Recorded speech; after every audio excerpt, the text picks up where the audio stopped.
When the Russians invaded in 2022, we embraced this narrative that it was unprovoked. This is quite an important narrative because once we accepted that this narrative that the Russian invasion was unprovoked, it meant that any negotiations was seen as rewarding aggression and conquest. So the only path to peace was military victory, that is defeating Russia.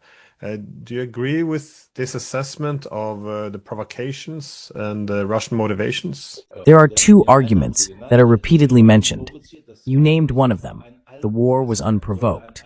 The second is that it was supposed to be an all-encompassing war. That means Russia's goal is to conquer all of Ukraine. I want to address both aspects. Unprovoked. That's a question that can actually be answered relatively quickly, but I do want to elaborate a bit. This war has a long history, and Jeffrey Sachs recently spoke and wrote in great detail about this background, providing thorough reasoning. That's why I don't want to go into detail about it here. But one of the crucial points is the coup against the democratically elected Ukrainian President Yanukovych in 2014, followed by a civil war in eastern Ukraine, which was mainly fought between the Ukrainian army and the Russian-speaking population there. This had a lot to do with the fact that the civil rights of this Russian-speaking population were severely restricted. Then came Minsk II in 2015, and in this agreement, an attempt was made to find a solution to resolve this conflict.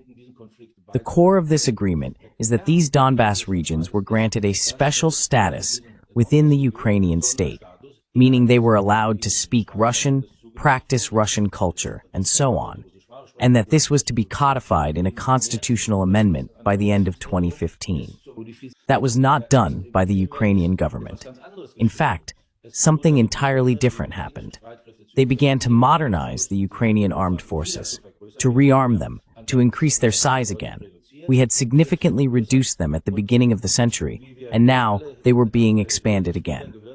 As we all later heard from Miss Merkel, who helped negotiate this agreement, and also from the then French President Hollande, the real intention was not to resolve this conflict, but rather to buy time in order to rearm the Ukrainian armed forces.